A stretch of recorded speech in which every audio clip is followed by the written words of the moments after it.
Hello दोस्तों, नमस्कार। Welcome back to curious Sharif for the daily dose of Indian football. तो सबसे पहले बात करनी है, due to the uncertainty of next season ISL, Durand Cup is facing a major issue because most of the ISL clubs are not willing to participate in it। And अब उसमें legacy club like Mohan बगान भी उस list में join हो चुका है। Already वहाँ पे 6-7 club of ISL like Kerala Blaster, Chennai FC, Bengaluru FC, FC Goa, Hyderabad FC, Odisha FC, Mumbai City FC, इन सब ने तो मना कर ही दिया था। बट मोहन बगान जैसे लेगेसी क्लब ने भी एक जो one of the oldest world football tournament है उसमें अब पार्टिसिपेट करने से मना कर दिया है। डिस्पाइट कि भाई यहाँ पे आर्मी ने इस बार क्लब्स को एक इंसेंटिव के तौर पे यहाँ पे प्राइज मनी में बढ़ोतरी की, क्योंकि अब तक जो दुरांत कप में प्राइज मनी थी वो यहाँ पे विनर्स एंड रनर अप्स को ही मिलता था, लेकिन इस बार उन्होंने क्वार्टर फाइनलिस्ट एंड सेमीफाइनलिस्ट के लिए भी प्राइज मनी का यहाँ पे ऑफर रखा, लेकिन उसके बावजूद भी क्लब्स यहाँ पे पार्टिसिपेट करने से मना कर रहा है। एंड आई थिंक क्लब्स का भी आई थिंक अंडरस्टैंडेबल है, क्योंकि अगर वो अभी से प्री सीजन में यहाँ पे दुरांत कप एंड सारी चीज़ें खेलेंगे एंड आगे अगर आईएसएल का यहाँ पे शेड्यूल फिक्स नहीं है तो भाई जो 1-2 महीने का उनको प्लेयरों को ट्रेनिंग का खर्चा और जो यहाँ पे रहने का और वो सारी जो कॉस्ट आएगी वो ऑब्वियसली वो जो यहाँ पे दुरांत कप में अगर विन भी कर जाएंगे तब भी वो रिकवर नहीं हो पाएगी। So that's why most of the clubs are at the moment on in the you can say कि पॉज मोड, कि भाई उन्होंने अपना सब कुछ पॉज पे रख दिया है। जब तक आईएसएल का फ्यूचर क्लियर नहीं होता तब तक आई डोंट सी कि भाई यहाँ पे किसी भी आपके जो इंडिया में बाकी फुटबॉल टूर्नामेंट है उसमें क्लब पार्टिसिपेट करने के लिए एग्री करेंगे। So that's the major problem जो कि दुरांत कप अभी फेस कर रहा है। लेट्स सी 20 जुलाई को जब दुरांत कप स्टार्ट होगा तब कितने क्लब्स पार्टिसिपेट करते हैं वो देखना रहेगा। आपका ये ओपिनियन है कमेंट सेक्शन में ज़रूर बताइए। नेक्स्ट उसके बाद बात करनी है नेशनल टीम के कोच के रिगार्डिंग एक बड़ा अपडेट निकल के आ रहा है। हमारे जो नेशनल टीम के डायरेक्टर है मिस्टर सुब्रता पॉल, उन्होंने एएफएफ की जो एक्सको कमेटी 2 जुलाई को मिलने वाली है उसमें उन्होंने क्लियरली उनसे रिक्वेस्ट की है कि हमें नेशनल टीम के नए कोच का जो सिलेक्शन प्रोसेस है उसको जल्द से जल्द स्टार्ट करना चाहिए। एंड मनोलो मार्केस की जो एग्जिट है वो अब आप मान सकते हो कि 100% कन्फर्म है, he is gonna leave national team, that's for sure.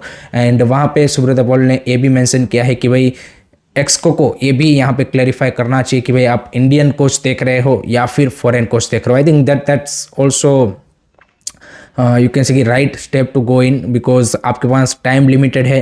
And सितंबर में अगर आप नया कोच अभी अपॉइंट करोगे नेक्स्ट 10-15-20 डेज में आपका जितना भी प्रोसेस टाइम लगता है, तो उसके बाद भाई आप सितंबर में उनके लिए मैचेस अरेंज कर सकते हो एंड देन अक्टूबर में आप उस कोच के अंडर भाई यहाँ पे जो क्वालिफायर मैच है वो खेलेंगे। सो नेशनल टीम के जो नेक्स्ट कोच की यहाँ पे सिलेक्शन प्रोसेस है वो भी आपको बहुत जल्द देखने को मिलेगी। एंड उसमें सुप्रीम कोर्ट का क्या भाई से रहता है वो भी देखना रहेगा, क्योंकि सुप्रीम कोर्ट ने भाई कोई मेजर डिसीजन बनाने से मना किया है। सो उसको किस तरह से देखा जाता है, तो there is a lot of things involve regarding the new coach of national team. Let's see किस तरह से एएफएफ इसको टैकल करती है। आपके हिसाब से किसको कोच बनाना चाहिए कमेंट सेक्शन में बताइएगा ज़रूर। नेक्स्ट उसके बाद बात करनी है भाई बांग्लादेश जो है वो भाई फुटबॉल में एक के बाद एक ज़बरदस्त स्टेप ले रहा है to develop their national team and their overall football ecosystem. तो एज वी ऑल नो कि उन्होंने भाई ओरिजिन प्लेयरों को अपनी नेशनल टीम में तो ऐड किया ही था, लेकिन अब उन्होंने जो ओरिजिन प्लेयर्स है उनको भाई अपनी यूथ टीम्स में भी ऐड करने का डिसीजन लिया है। उसी के चलते आज से 28 जून से बांग्लादेश के ढाका में बीएफएफ नेक्स्ट ग्लोबल स्टार करके उन्होंने ट्रायल स्टार्ट किया है, जिसमें ऑल अराउंड द वर्ल्ड जितने भी बांग्लादेश के ओरिजिन यूथ प्लेयर्स हैं अंडर 19 एंड अंडर 23 उन सबको यहाँ पे उन्होंने ट्रायल्स पे बुलाया है। Total 52, yes you heard it right guys, 52 प्लेयरों को उन्होंने ट्रायल्स पे बुलाया है, जिसमें से 48 अभी आ चुके हैं and 2-3 player due to the injuries यहाँ पे अभी पार्टिसिपेट नहीं कर पाए हैं। बट इनको यहाँ पे 3 दिन का ट्रायल्स इनका किया जाएगा, जिसमें उनके ट्रायल्स डेटा एंड सबके बेसिस पे उनमें से जो बेस्ट टैलेंट होगा उनको अंडर 19 एंड अंडर 23 कैटेगरी के लिए सिलेक्ट किया जाएगा। जो भी प्लेयर्स है वो अपने पेरेंट्स के साथ आए हैं। So that's how Bangladesh is you can say कि developing overall their ecosystem, not only you can say कि फर्स्ट टीम। क्योंकि हमारे यहाँ पे जब भी OCI POA का एक टॉपिक अभी रिसेंटली निकला था, तब यहाँ पे कुछ लोग बोल रहे थे कि उससे सिर्फ नेशनल टीम को हेल्प होगा। ऐसा बिल्कुल नहीं है भाई। जो पूरे सिस्टम को एंड ओवरऑल स्ट्रक्चरल डेवलपमेंट को समझते हैं, उनको पता है कि भाई आप OCI प्लेयर को अगर आपकी यूथ सिस्टम में भी ऐड करेंगे तो आपके जो लोकल प्लेयर्स है उनके लिए भी और ज़्यादा यहाँ पे कंपटीशन बढ़ेगा। सो वो वाली चीज़ है। Bangladesh making a right moves to be honest to you can say कि develop their footballing ecosystem and we are lagging behind in it. So that's the most unfortunate part कि भाई हमारे जो आसपास के कंट्रीज है they are making right moves to develop football. हम सिर्फ यहाँ पे you can say कि AFF में जो प्रॉब्लम्स है उन्हीं को यहाँ पे you can say कि सोल्व करने में अभी तक यहाँ पे कामयाब नहीं हुए हैं। बाकी आपका क्या ओपिनियन है बता दीजिएगा कमेंट सेक्शन में। नेक्स्ट उसके बाद बात करनी है भाई हमारे यहाँ पे तो एक ही चीज़ चलती है जो कि फैंस को अच्छी लगती है, वो है transverse.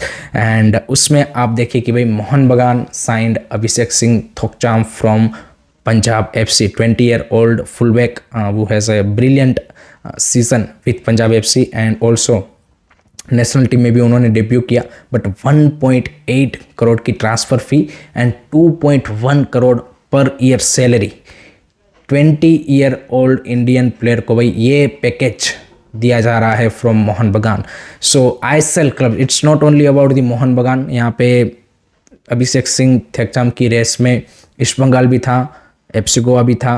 But to give a 20 year old player a salary like this, that itself explain कि भाई why our players are not motivated to play for the national team. अभिषेक सिंह थेकचाम ने नो डाउट कुछ प्रोमिसिंग मोमेंट्स हमें potential दिखाया था national team में, but उनको भी अब देखिए भाई अब यहाँ पे सैलरी मिल गई है। Why do he care about the national team now?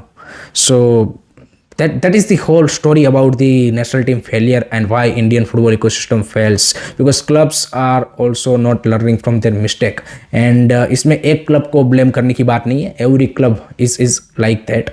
So no doubt Abhishek Singh Thokchom potential wise अच्छा प्लेयर है, बट इतना भी अच्छा प्लेयर नहीं है कि उसको इस एज में ये सैलरी दी जाए। एंड अभी तो एक ही सीजन उन्होंने वो दिखाया है। One of the major issue with Indian players is consistency, but again who cares? So that's how fans are also gonna celebrate this transfer, and that's how Indian football move ahead, as simple as that. दूसरी side पे उनके rivals east Bengal भी भाई अभी ISL का future तो कोई यहाँ पे क्लियर नहीं है, बट उसके बावजूद भी यहाँ पे वो 1 by 1 ट्रांसफ़र अपने कंप्लीट कर रहे हैं। एंड अब उन्होंने भाई हमीद एहदाद जो कि 30 year old मोरक्कन स्ट्राइकर हैं, मोरक्कन लीग में खेल रहे थे, उनको भाई यहाँ पे उनके साथ डील आप बोल सकते हैं कि काफ़ी क्लोज पहुँच चुके हैं, ऑलमोस्ट एग्री हो चुके हैं, मैं यहाँ तक बोलूँगा। सो उनको वो एज अ स्ट्राइकर यहाँ पे साइन कर रहे हैं। That would be interesting signing उनकी फ्रंट लाइन में अगर आप देखें तो, बिकॉज वहाँ पे काफ़ी सारे उनके पास ऑप्शन भी है, बट उसके बावजूद they are bringing them. And I think last season जो एलेदीन एजारे ने नॉर्थ ईस्ट के साथ यहाँ पे जिस तरह की परफॉर्मेंस दी, उसके बाद मोरक्कन प्लेयरों की जो सडनली मार्केट वैल्यू या फिर जो बाकी ISL क्लब है वो उसमें ज़्यादा इंटरेस्टेड हो चुके हैं। तो हमीद एहदाद को यहाँ पे ईस्ट बंगाल ने ऑलमोस्ट आप बोल सकते हैं कि साइन कर लिया है। दूसरी साइड बेंगलुरु FC ने भी अपनी जो फॉरेन साइनिंग है उसमें Brian Sanchez 32 year old Argentinian attacking midfielder को साइन किया, जो कि again playing in Argentinian top league. So that's also really you can say कि गुड साइनिंग फ्रॉम BFC। उसके अलावा नॉर्थ ईस्ट यूनाइटेड FC ने भाई जितिन MS का जो कॉन्ट्रैक्ट है उसको 3 साल के लिए एक्सटेंड कर दिया है। That's a great move, because Jitin ने पिछले 2 सीजन में काफ़ी एक कंसिस्टेंट परफॉर्मेंस उनके लिए दी है। अब यहाँ पे काफ़ी सारे फैंस पूछेंगे कि भाई ISL का फ्यूचर क्लियर नहीं है तो ये ईस्ट बंगाल मोहन बगान और बेंगलुरु FC ये सब साइनिंग क्यों कर रहे हैं?